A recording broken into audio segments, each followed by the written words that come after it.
Alors, déjà, est-ce que vous pourriez un peu présenter votre... Enfin, déjà vous, ce que vous faites dans la vie et votre âge? Moi, j'ai 22 ans et puis je cherche à me lancer en photographie. D'accord. Moi j'ai 21 ans et puis je suis en bac plus de chômage.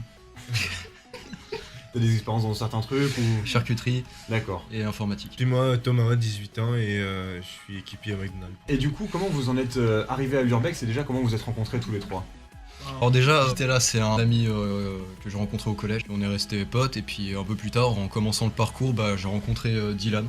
Et on s'est rencontrés en faisant du parcours en outre. J'avais appelé Vitella pour qu'il vienne et qu'on sorte et puis au final j'ai rencontré Geeko. J'ai amené Dylan vers Thomas et puis on a fait un groupe en fait. D'accord. Ça fait combien de temps du coup que vous pratiquez l'Urbex? Nous trois ça fait 3 ans mais avec Vitella on a fait ça depuis un peu plus longtemps. Ouais. En fait c'était plus du paranormal que de l'urbex en fait. 5 ans. C'est quoi le paranormal? On cherche des lieux qui ont une histoire assez sombre où il y a eu des décès et on essaie de communiquer, de voir s'il y a des entités présentes dans les endroits abandonnés. Après, faut y croire ou pas, mais c'est juste histoire de vérifier, c'est s'amuser un petit peu aussi, se faire peur. Enfin, D'accord. ça se fait pas mal sur C'est pour internet. l'adrénaline, vraiment. pour les Ouais. sensations. Pour ceux qui connaîtraient pas, est-ce que vous pouvez nous définir un peu ce que c'est que l'Urbex? Avec vos mots simplement. Quand on dit une urbex, c'est pas un urbex déjà. Urbex, c'est le mélange des deux mots urban exploration en anglais, exploration urbaine. Puis ça consiste à visiter des lieux abandonnés. Puis après, selon les gens, il y a des qui élargissent ça au sens, par exemple, il y a des gens qui montent sur des toits, il y a des gens qui considèrent ça aussi comme de l'urbex. Pour nous, ça reste la visite des lieux abandonnés principalement. Et alors, dites-moi un petit peu, qu'est-ce que vous recherchez dans l'Urbex justement? Pourquoi vous faites ça? Personnellement, l'urbex, j'en fais principalement pour le paranormal. Pour moi, c'est aussi un moyen de retourner un peu dans un passé en fait. De voir un lieu abandonné, et, détruit par le temps et malheureusement par les casseurs aussi. Ça permet un peu de retourner un peu dans le passé. Ouais, c'est pareil, c'est ma vision des choses. Visiter le passé, des lieux qui ont eu une histoire à raconter, voir ce qui s'est passé dans ces lieux, pourquoi ils sont abandonnés. S'imaginer comment c'était avant, que ce Voilà. soit dans cet état-là, qui habitait ici.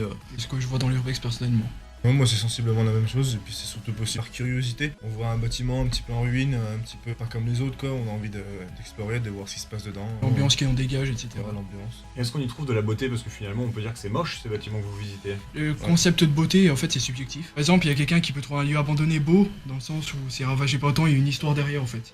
C'est vraiment très subjectif comme concept. Ouais, quand la nature a repris le dessus, des fois sur un petit Voilà. peu sur Moi- l'urbain, des fois c'est assez joli, puis ça dépend du lieu. Il y a des lieux abandonnés comme des usines, bon, forcément c'est moche, c'est tout carré, il n'y a rien dedans, ça a été pillé. Mais par exemple, il y a des lieux comme on a fait dernièrement, comme des maisons, Ou un des espèces château. de manoirs ou châteaux, qui sont encore en état abandonnés. Il y a encore tous les meubles dedans, encore des journaux, des trucs qui datent des années 50. Là du coup, là c'est joli. Ça, c'est un truc qui vous plaît par exemple de voir le temps qui s'est arrêté? C'est exactement ça. Et on a bien appuyé dessus dans la dernière vidéo, justement. On a vraiment appuyé sur le fait que c'est ça qui nous intéresse, quoi.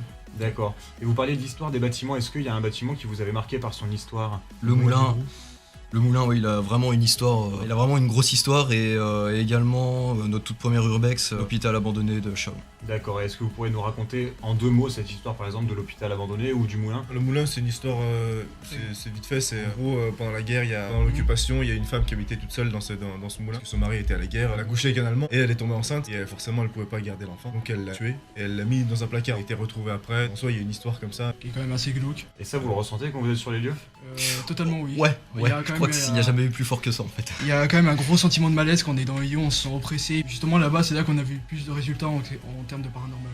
Il y a ce côté peur et adrénaline aussi peut-être? Expliquez-nous un petit peu. Surtout l'adrénaline. Parce qu'il faut savoir, c'est illégal de faire ça en soi, parce que les lieux, la plupart du temps, ils sont privés, ils sont gardiennés, ils sont surveillés. On a croisé plus d'une fois la police sur les lieux pour nous sortir des lieux, justement, quoi. Il y a aussi le fait qu'on peut croiser des personnes avec pas forcément une bonne attention, des personnes qui sont alcoolisées, droguées ou des dealers ou ce genre de choses, ça met pas mal d'adrénaline et il y a aussi le fait que le lieu soit dégradé, on n'est pas à l'abri d'entrer dans une pièce et puis de se prendre un morceau de tuile qui tombe du toit, quoi. Ça c'est les trucs que vous recherchez. Bon, on cherche pas à se prendre des tuiles mais tout ça fait qu'il y a quand même une énorme adrénaline bien forte, quoi. Justement, on parlait de se prendre des tuiles sur la gueule, enfin en termes de règles, pas que de sécurité, mais entre urbexeurs, il y en a ou pas? En gros, les règles de l'urbex, j'ai vu ça parce que je suis en contact avec plusieurs urbexeurs via des groupes Facebook. Ne pas voler, ne pas dégrader. On rentre discrètement, on part surtout- discrètement, on vole rien, on casse rien et en soi, on fait comme si personne n'était passé, quoi. On fait juste que prendre des photos et des vidéos.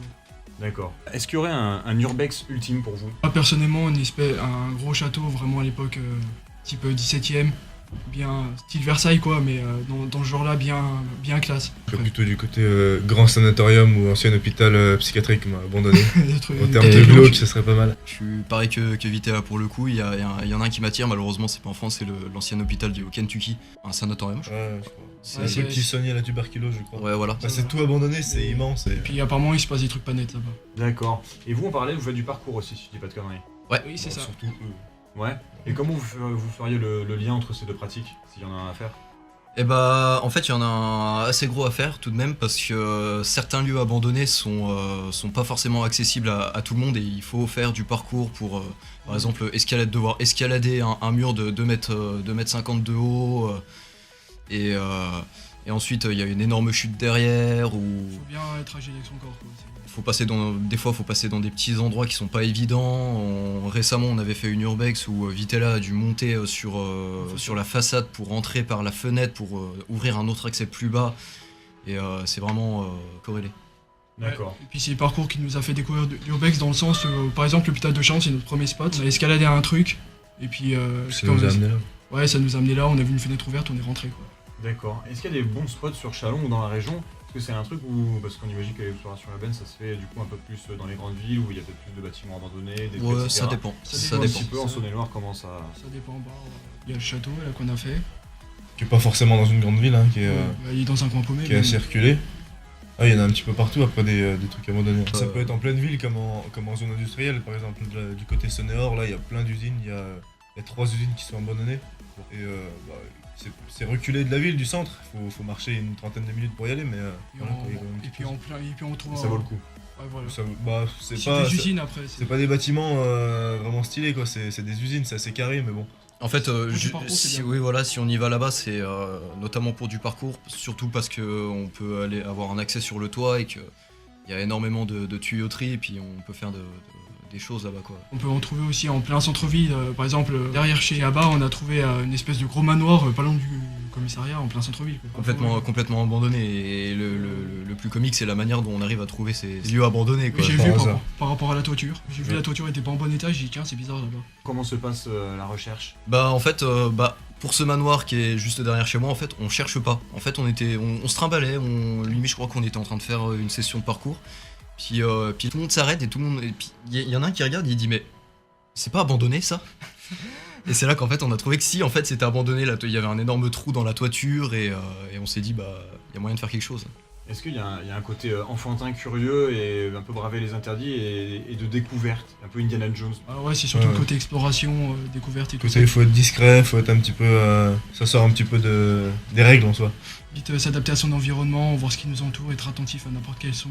C'est vraiment ça. Quoi. Est-ce qu'il y a aussi, j'imagine que c'est un peu la réappropriation, enfin pareil pour le parcours, c'est la réappropriation un peu de la ville, parce que c'est quand même quelque chose qui est hyper quadrillé, c'est-à-dire que tu roules sur la route, tu marches sur le trottoir, tu ouvres les portes qu'on te laisse ouvrir, vous essayez de briser un petit peu ça, il y a ce côté-là. Totalement. Totalement, on recherche la liberté en fait. En fait, nous, la ville, c'est pas elle qui joue de nous, c'est nous qui jouons avec la ville. C'est notre philosophie. Vous me parliez un peu des rencontres. Est-ce que vous en avez une qui vous a marqué des petites, enfin en tout cas des anecdotes, j'aurais dû vous demander d'y réfléchir avant, mais j'imagine que vous en avez en tête, pendant de l'urbex, des trucs qui vous ont fait flipper ou marrer, ou des rencontres complètement inappropriées, que ce soit un cheval dans un truc ou des punks ou... Objet insolite, c'est pas d'urbex à proprement parler. En fait, je montais sur un toit, j'ai trouvé un cadavre de pistolet. Un cadavre de pistolet. Au niveau des personnes par contre on a pas Non. croisé. Non, pas tellement. On n'a pas croisé de Moi, j'ai déjà personnes. croisé des urbexas, d'autres personnes qui font ça. Hormis la police. Mais... Ouais, j'ai croisé la police, j'ai croisé des gardiens, j'ai croisé pas mal de personnes. Et justement, en termes d'autres urbexers, c'est quoi vos rapports? Est-ce qu'il y a une solidarité? Est-ce que Oui. vous vous connaissez? Expliquez-nous un petit peu. Dans le coin en tout cas, à Chalon. Alors à Chalon, Enfin, ou dans toute la Saône-et-Loire. dans Chalon même, on me semble pas qu'il y a d'autres urbexers. Si, Jules. Si, ouais, ils sont pas de Chalon, mais ils sont à côté de Chalon. Les filles qui m'ont contacté par Instagram aussi. Qui ça? Il y a des filles qui m'ont contacté par Instagram, des urbexeuses de Chalon. Ah oui, c'est vrai. Oui. Et sinon, en Saône-et-Loire, moi personnellement, je connais personne d'autre, mais je pense que Geeko doit connaître. Il doit connaître d'autres personnes dans le coin. En Saône-et-Loire, non, mais via des groupes Facebook, je connais d'autres gens qui font des groupes d'urbex un peu en France. Et en Saône-et-Loire, à proprement parler, pas tellement. Et il doit y en avoir, mais on les croise pas, quoi. On n'a pas la chance de les croiser. Je voulais savoir pour la diffusion de l'interview, est-ce qu'il y avait éventuellement de l'actu là qui allait venir? Parce que sinon moi je peux diffuser ça n'importe quand, mais est-ce qu'il y a un salon de l'urbex? Est-ce qu'il y a vous participez à un truc ou pas? pourrait permettre de le diffuser juste avant. Ou vous avez des projets peut-être, je sais pas.